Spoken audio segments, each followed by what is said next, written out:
This is Mindshift.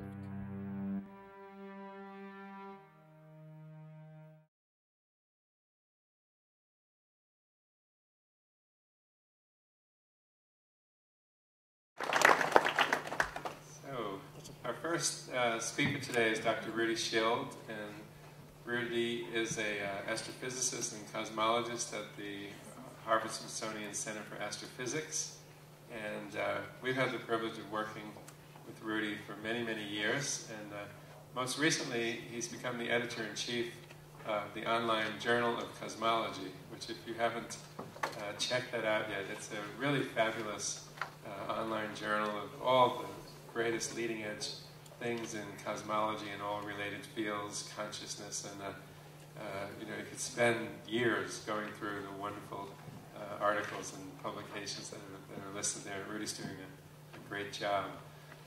So Rudy, we're happy that you're here today, and I'll just let you begin. Mike, is it your wish I should use the mic? Should we try without? Can you hear me as well without the mic? No. Okay. You get the mic. So thank you all for coming. Fabulous day, of course. I'm sorry about the people arriving from the west against the bright sun. I think most of you came from more the east and the southeast, so I hope you had a lovely morning. And I'm so pleased that you're here to try to focus on the universe with me. I'd like to explain to you what modern developments in astrophysics are saying about the nature of our physical universe, because there's been a lot of development in these times. And I particularly want to tell you the kinds of things that I'm now hearing for the first time at international symposia. I attended the big one in Prague 3 weeks ago, and it's astonishing to me how developments in the study of quantum mechanics and the structure of the universe are mirroring very beautifully the things that we've always known about the universe. But it seems like scientists are the last to know that. It's astonishing that our popular culture is full of what I have often listed for you as the modern miracles. Let's see, we can turn the projector on. Gwen? Yes. Can we turn the projector on? Sure.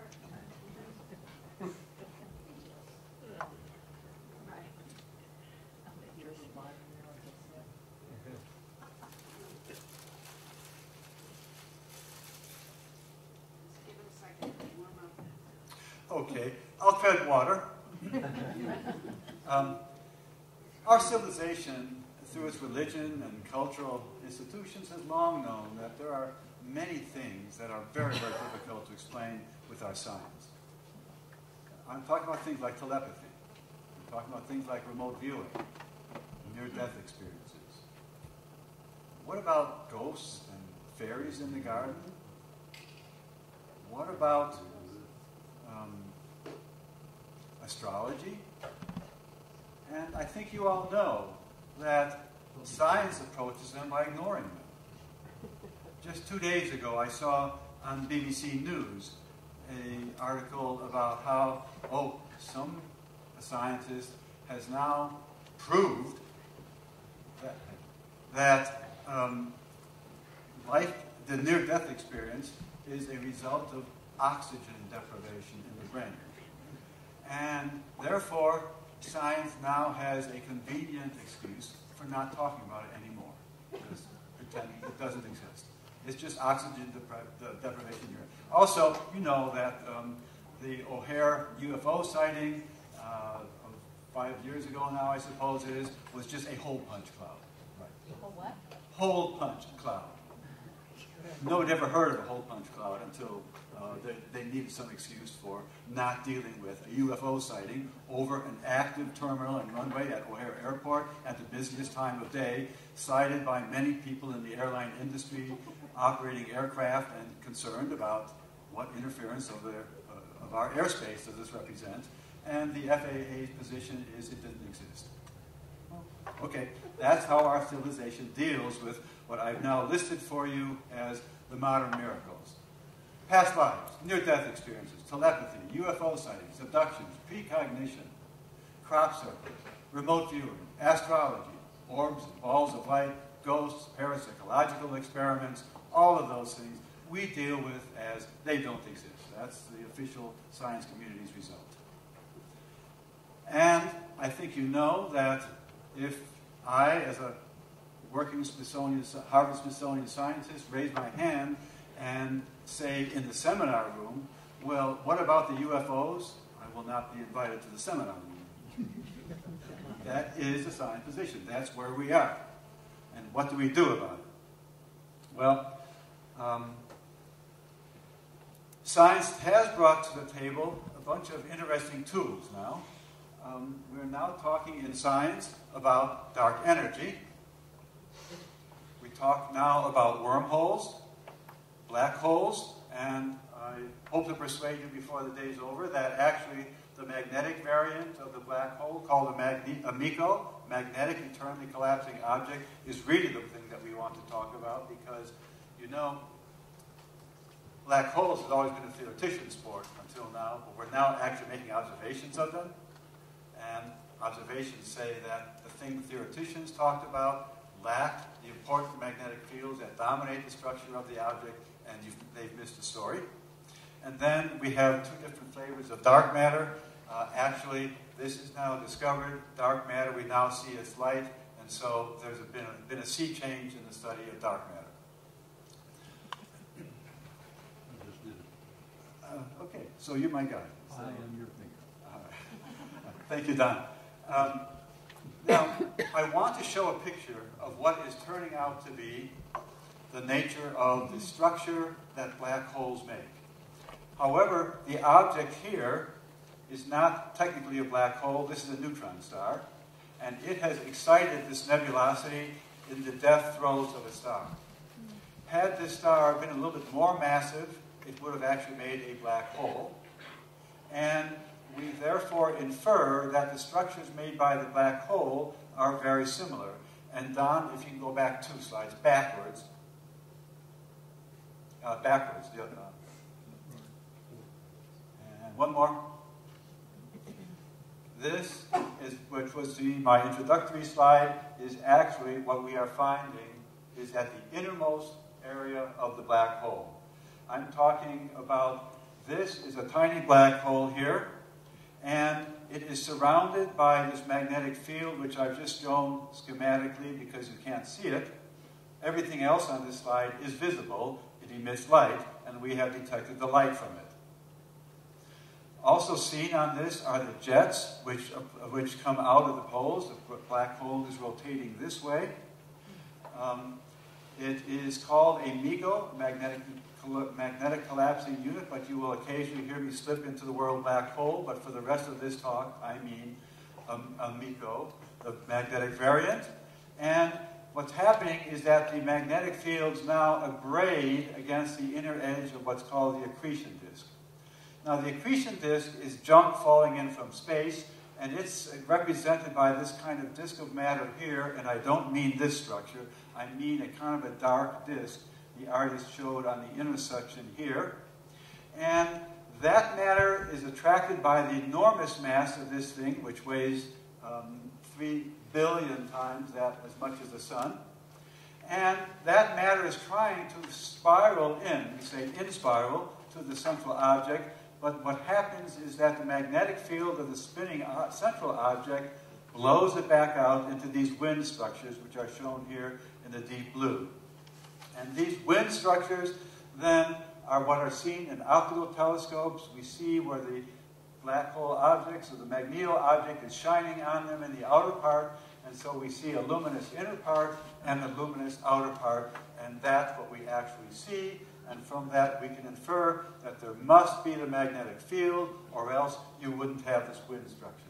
The wind structure would not arise without the magnetic field. I belabor this for you because it's extremely important in the understanding of what this object does in the universe, and in particular, how it activates consciousness. This object, at the center of every galaxy, and also many sprinkled throughout the galaxy in the hundreds, is the seat of those quantum waves which people have always known describe particles in the quantum mechanical theory that I hope some of you are studying at university. But also we're discovering, as I also heard at Prague, that consciousness is probably also part of this study. And the consciousness aspect is studying not the round spherical part of the wave, but actually a spiral part. And in the discussion of quantum mechanics, if you want to explore that literature, you will hear it described as helicity, or you will hear discussion of helimagnets. And physicists are now discussing the quantum states of helimagnets. But getting ahead of myself a little bit, Wilhelm Reich was talking about that all along, when he was talking about orgone energy and talking about consciousness. That's getting ahead of myself. One more. I want to show you how prevalent this structure is. This is the same structure. These are the outflow structures. I had inferred these structures from observations made with large telescopes the size of this room. But we now can see these in many of these neutron star analogs to the black hole objects. The reason that the neutron star analogs are less outrageous to physicists is we've always understood that neutron stars can have magnetic fields. People had always speculated that black holes cannot. That's a failure of the old black hole theory. So Don, next one please, shows another similar object. Here you see partly projected the two outflow structures, the big balls, and here is the neutron star at the center. I haven't dotted in here the magnetic field structure. Next, please.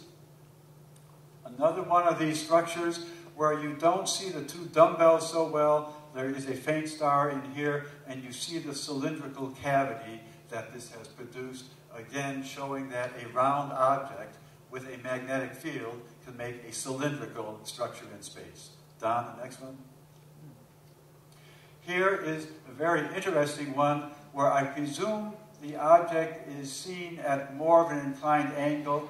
This would be the central star, fairly new one. It is still bright. It will in time gradually fade.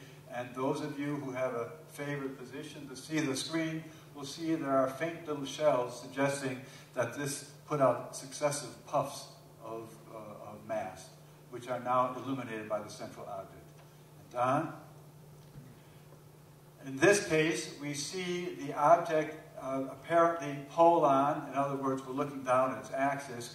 This is just an accidental foreground star. It has nothing to do with it. This is the neutron star. And again, you see it now, but it will gradually get dimmer. And Don? I believe this is the last one, and this one looks more like the first one, and looks more like my sketch.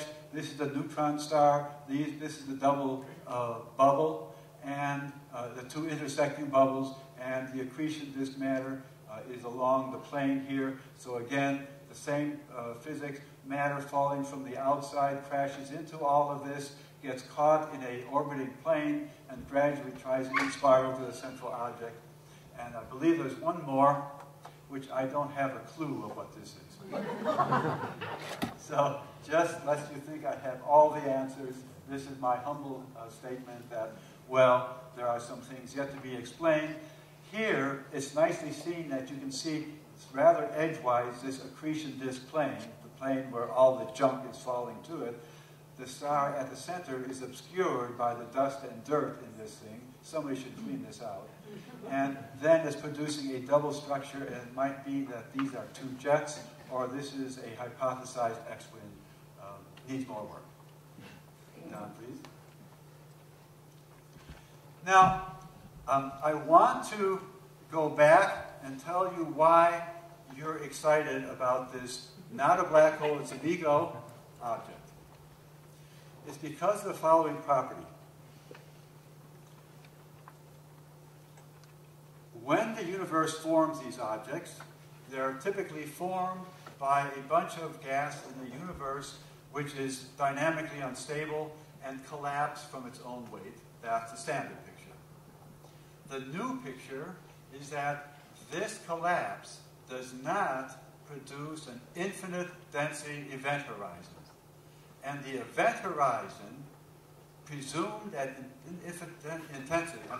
infinite density, is the thing that has confounded all mathematical treatments of this until now.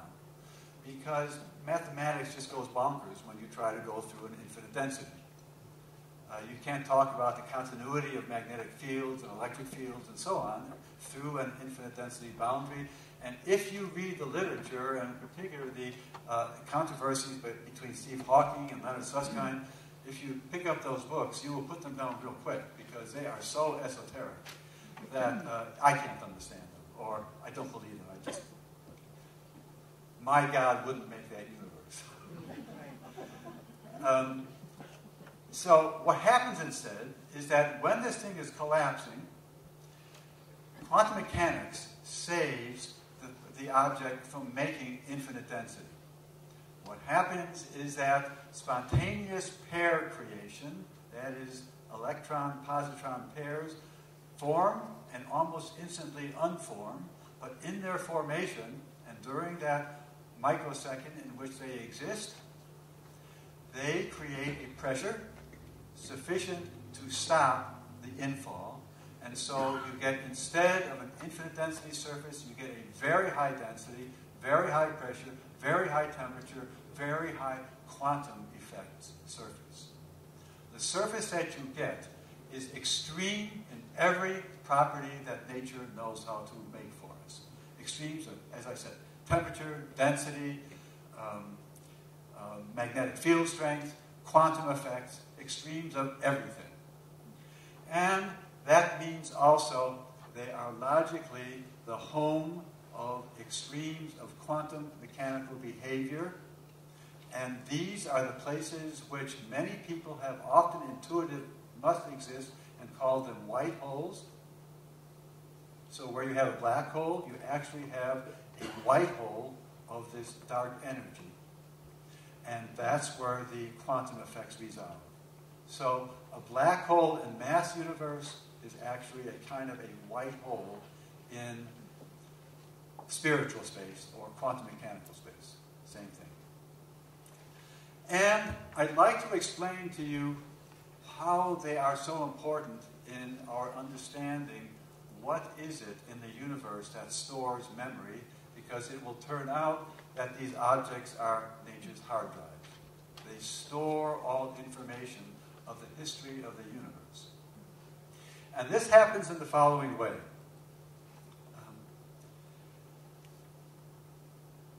If matter is trying to fall onto this surface of this MECO object, it will take a large amount of time for the matter to fall halfway from wherever it is to this surface or to the center of the object.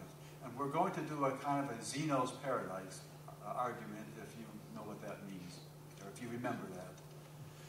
Then, for the matter to fall another halfway, an interesting relativistic effect comes up called time dilation. The matter, seen locally, falls in a reasonable amount of time, but the distant observer sees it highly redshifted, and with high redshift comes time dilation, so it takes a very long time for the distant observer to see this happen. So that takes maybe 1 million years to happen. And to fall halfway again now takes 100 million years, and to fall halfway again takes the age of the universe, or 10 billion years.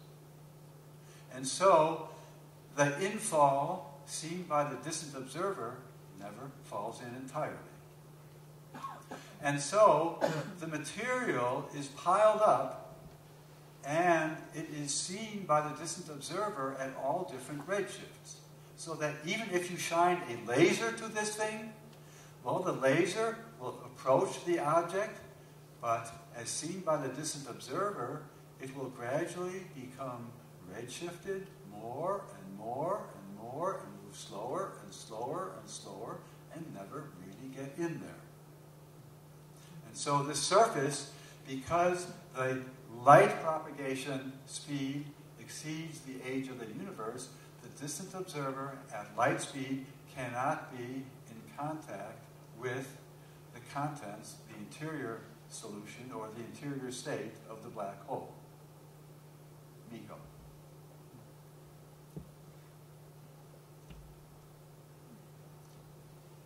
So, to summarize, the observations that we are making today indicate that the object is dominated by its global magnetic fields.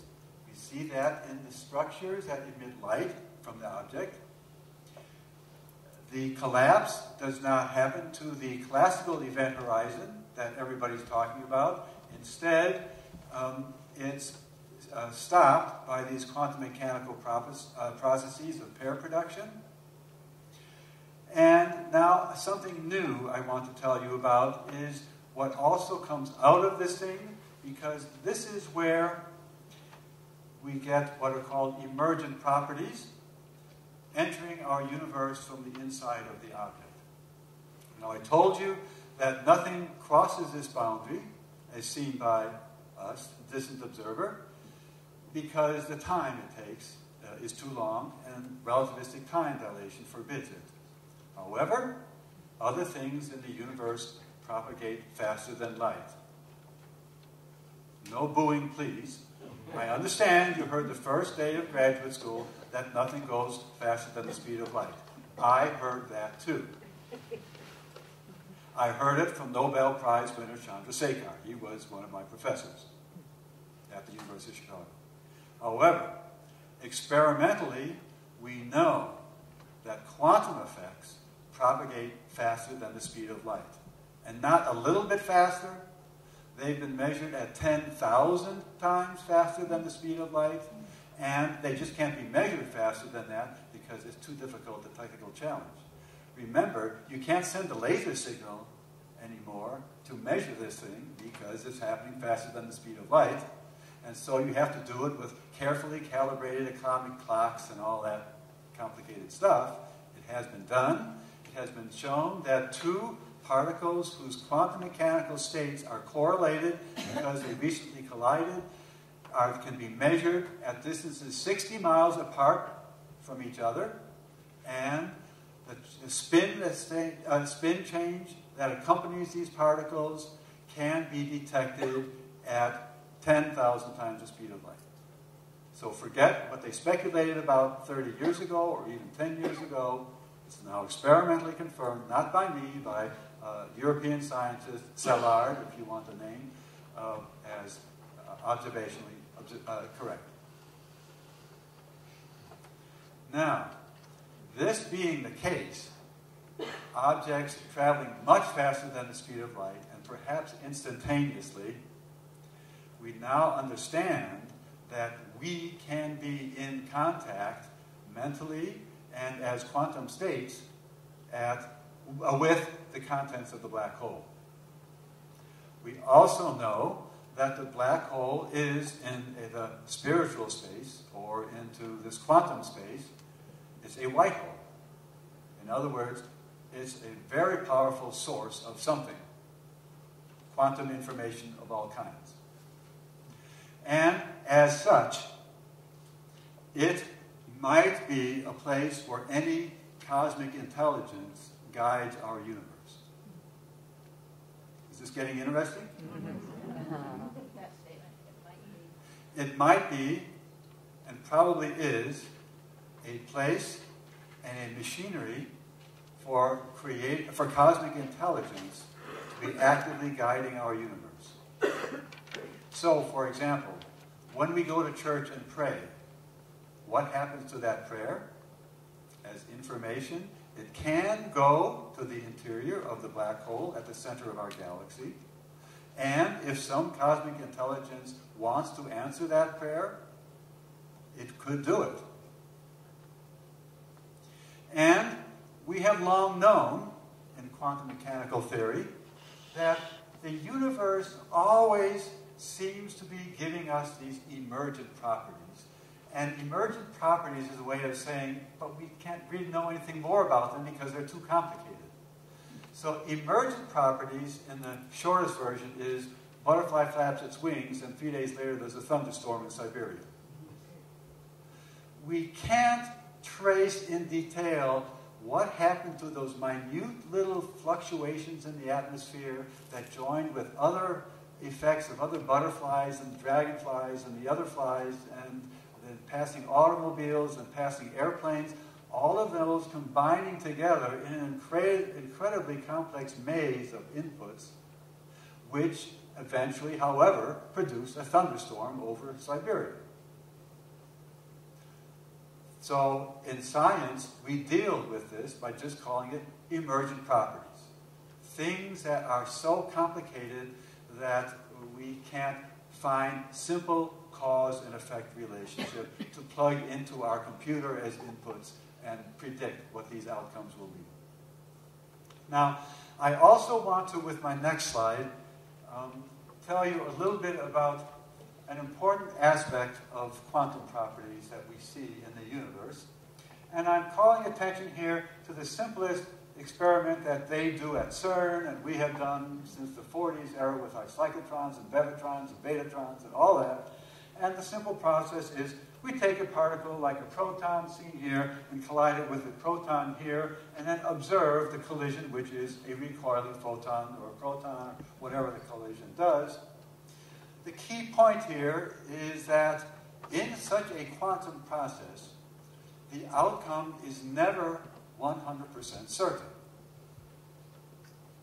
We don't ever know, is this going to produce simple recoil?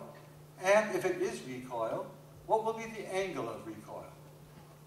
We can solve as a fairly simple quantum mechanical process, in fact, left as a homework project for the student. Compute what's the probability of the particle recoiling perhaps in this direction, which is the most likely direction, but it's also true then that it might recoil in a slightly different direction, or might be recoil in this other slightly less probable prediction. But we can never predict exactly what direction it will be. That's what we call the uncertainty principle. There is always uncertainty in any quantum mechanical process. And the problem is then we can never talk about exactly what will happen and put all of the equations in a computer and get an exact outcome. But now you have to ask yourself this question. Okay, I do this experiment just once. One proton colliding with one other proton, and I measure an angle 33.4 degrees.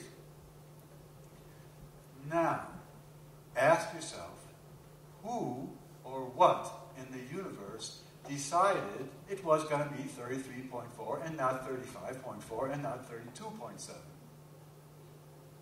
And of course, we can't know that answer. And that's why science always has to go back to emergent properties. There are fundamental quantum mechanical limits to how perfectly we can predict outcomes of experiments. We can set limits to those uncertainties, and we call that the uncertainty principle. And yet, if you think about a simple quantum mechanical process, there is an outcome, and you are now left with a choice of deciding, well, it's just a statistics table, and all of these outcomes are by a probability table, and the outcome of any individual experiment is just a random thing governed by statistics. Or you might go the route of saying, well, if there's a cosmic intelligence guiding things, this is where that guidance enters the universe. We've discovered the limits of what can ever be considered known and what you have to ultimately ascribe to some cosmic intelligence if it exists. If we could go back this time. So reverse. Go back. Thank you. So black holes now are likely to, MECOs are now likely to be the most powerful source of these emergent properties. Things that we can't explain that are happening in our universe. And if you want to put a religious tie to it and say, this is the home of the Creator, fine, your call. I, as editor of the Journal of Cosmology, have the problem that we, trying to describe the quantum mechanical universe, have to talk about these things. This comes up in science discussion. And so we are asking ourselves, do we use the God word, or what word do we use? And we have settled on a term that was first suggested and used by Fred Hoyle 30, 40 years ago, cosmic intelligence. But you put your own spin on that. That's not what we're talking about here. So I've already said then that the black hole MECO objects are a place for the creator to influence and guide the creation.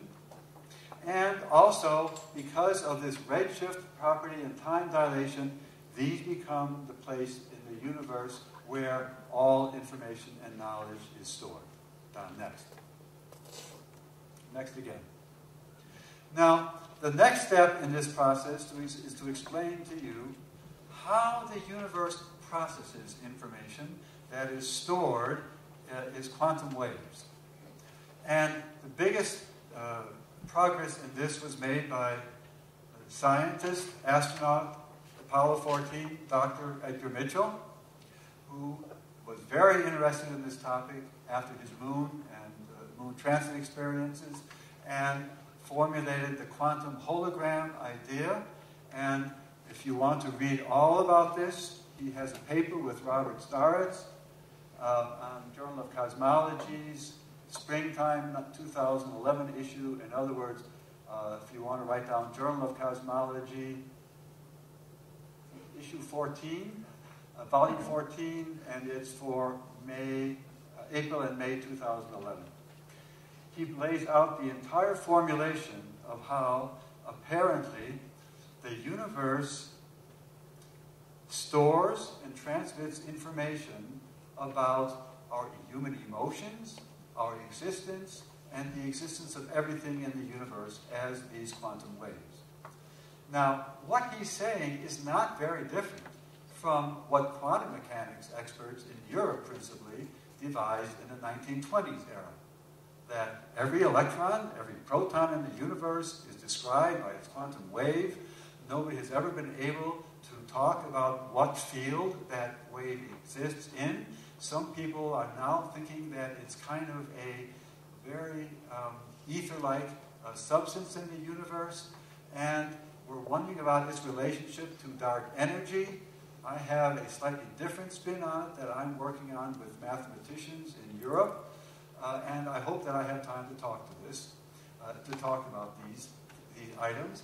But I'd like the next slide to just show you one key element to this, and this is what's going on in the brain, with the brain's resonance with these objects. The details of what's going on in the brain exactly in interacting with this field have also been described in the Consciousness edition of Journal of Cosmology. So again, 2011, Journal of Cosmology, the issue for April, May, a fabulous article by Sir Roger Penrose and Stuart Hameroff, the experts in this field, describing how microtubular structures in the brain become quantum receivers and transmitters of the hologram field, or of the quantum mechanical energy field.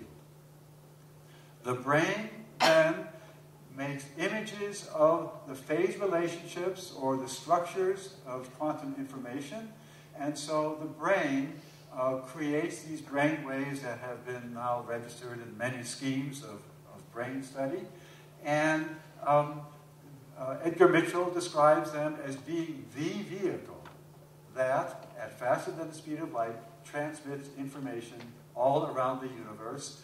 And this, then, is the technology that describes what I showed you on the first slide, which is the modern miracles.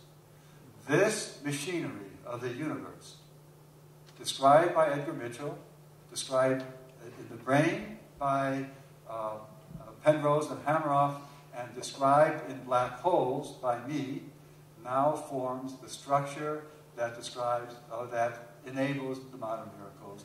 And maybe in future events with Mindshift Institute, we'll go down the table of astrology, remote viewing, and all of those things, what those are. Next slide, please. Now, in the classic development that I've shown you here is a slide, and I think this is not to be taken too literally, but I think that what's happening here is that we, the human creature, are right here. This is the human being with his spinal column antenna and with his left and right hemispheres of his brain, left and right hemispheres. We've always talked about the right side being resonance with what has biblically always been called soul, and which is the part of our being that's eternal. And every mother knows that the two children were raised alike, but they're different as night and day. They seem to come into the world with something, and we call that soul. And it appears that the right brain does the principal resonance, as I had described, with quantum holograms with soul.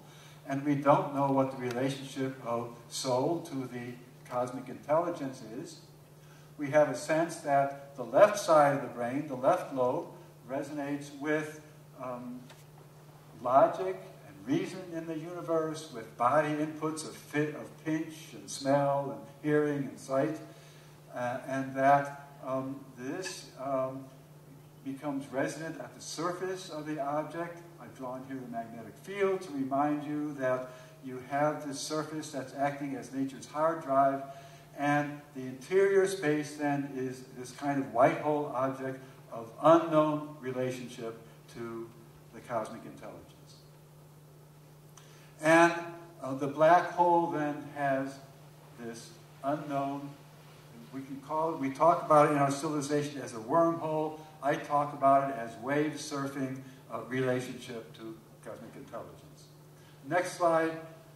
I think this is enough redundant with the previous to save time. Let's go on to the next one. Because I want to tell you what's really exciting you. And Michael, how much more time should I spend? Yeah, almost 10, 12 minutes. 10, 12 minutes. Thank you, that should do the job. I've already mentioned to you that in Prague, scientists were already discussing the fact that there seems to be helicity in the universe, and you will find this in titles of scientific reports that say quantum states of helium magnets, if you want to explore this deeper with internet searching and so on. The waveform that we have dealt with to describe particles tends to be approximately spherical or round waveforms that kind of converge on the particle itself. However, when you think about the space that exists for such waveforms to exist that we always believed since the 1920s era, we're now waking up to the fact that there should be another kind of wave that exists, and that would be one that has a rotational or a spiraling property. And to help your imagination, I brought a little something to, does it help if I show it in the light here? To just remind you that we're talking about something that has a vorticity to it, and that has a kind of a spinning aspect to it, but advancing at the same time. Now, we're here in Rangeley, Maine, where the orgone theory was developed and described by Wilhelm Reich 50 years ago. And if you read his books and his descriptions of orgone energy, you will see again and again he showed a little spiraling wave. How did he know that? He was not a classically trained astrophysicist or physicist or quantum mechanics expert or any of the kind, and besides, those fields hadn't been talking about such things at the time. It is so criminal that the man died in prison and his library burned when he was simply 50 years ahead of his time. He had already come to understand by some kind of channeled knowledge that came to him from the universe somehow that intelligence and knowledge come in waves in the universe, and science is the last to know.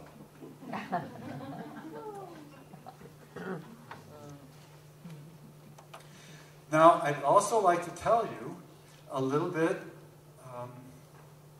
well, yes, all right. So, the quantum waveforms describing particles as spherical waveforms used until now also can have a helicity index, and I think Ron is here somewhere. He will know that I'm talking about the curl of these wave states. This would cause them to resonate with these Penrose-Hameroff-grain microtubules described in the Journal of Cosmology, and Reich had always stressed that this should be the case. Also, if I can hold up my spiral waveform again, I want to point out that if you look at it a little bit from the side, it describes a figure that we call a cycloid. So if it's doing something like this, that you will also find in Wilhelm Reich's book. And also, you will sometimes see that he drew it this way. That is pointed up or pointed down. I also know that from my attending a gathering of Native American elders here in neighboring Vermont 2 years ago, in their most sacred ceremony, they hold up crystals. The chief priestess of the Cherokee Nation holds up very large crystals and talks about ascending and descending spirals being life in these crystals. So, we have always known these things. Scientists are the last to know. Next slide. So, I want to take you on a little mathematical interlude because some of you, I hope, are curious enough to look some of these things up on the internet or explore them in books. I don't recommend that you ask your science professors about them. They won't know what you're talking about. However, I want to say that what appears to be emerging now as the correct mathematics of all of this is the following. We have always described the Einstein universe with 4 dimensions of space and time. X, Y, Z, and time. But what appears is that now we're starting to see that these dimensions are actually complex numbers. They have an imaginary part to them. So that X is actually X naught e to the I omega sub xt. In other words, there is a phase relationship in these principal dimensions X, Y, Z, and T. And that that such a structure has been understood previously in mathematics. It's called a manifold of complex dimensions. And it has even been called a Stein manifold from a Max Stein, who did the most to describe them. And of course, mathematicians in their way will then consider all of the mathematical implications of this. Are these differentiable? Can you do integrals over such a space and all of these mathematical complexity? Fine, done. You can look them up. Now, what's going on in the brain? Don't forget, the brain has 2 hemispheres, left and right hemispheres. If the quantum waves of our consciousness are complex numbers, and if the brain can resonate with the universe, a la Penrose and Hammerstein, and if through the hypothalamus it can generate the phase conjugate version of the same wave, and because the brain is electrically operated and doing cross-correlation between these 2 waveforms, the numbering, multiplying or correlating a wave by its complex conjugate creates the real component of that wave, and that is then the thing that appears in the brain as electrical activity. In other words, the brain of humans and animals with its spherically mirror structure can bring into realization, into reality, phase structures that pervade our universe in the Stein manifold. There's a mathematics of this now. And the brain is the quanta in the universe that can not only receive this phase information, but also create it and transmit it by this machinery.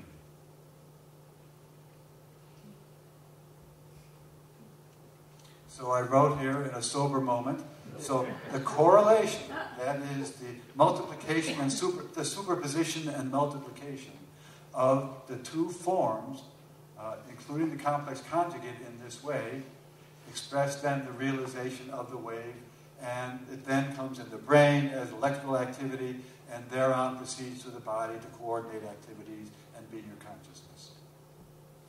Then, this gets really hairy and mathematical, and I didn't attempt to write the mathematics of this because, as Stephen Hawking's editor says to him, for every equation in the book, you lose 10,000 readers. But there is a way of writing this in a Lorentz invariant machinery that expresses the strong principle of equivalence so that this concept actually becomes the relativistic quantum field theory of gravity that also involves consciousness. You'll recall that Einstein, to the end of his life, in the last 30 years, was looking for the relativistic quantum field theory of gravity. How could he have ever guessed that it involves consciousness? But don't forget that Wilhelm Reich paid him a visit. Einstein listened, but rejected what he was trying to say.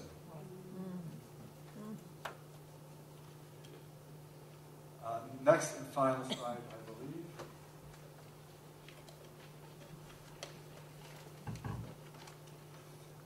The final remarks I want to make are a few aspects of this. So I've already explained how the two halves of the brain receive, duplicate, and transmit quantum holograms, all the information in the universe. It's these helical shaped coil-like waves that Reich was already tapped into and describing that seem to be providing and describing all conceptual thought. Brain creates them, the universe transmits them, as Edgar Mitchell described, and the MECO processes them. The black hole object, MECO, processes them. They penetrate all space. They propagate much faster than the speed of light and probably instantaneously. And this process is the one that enables all the modern miracles. If some of you are particularly interested in one of these modern miracles, I will be here for the next day and a half and be glad to talk to you about how this machinery in particular enables the modern miracle of your choice of flavor. But there is now a theory for all of that stuff. Thank you very much.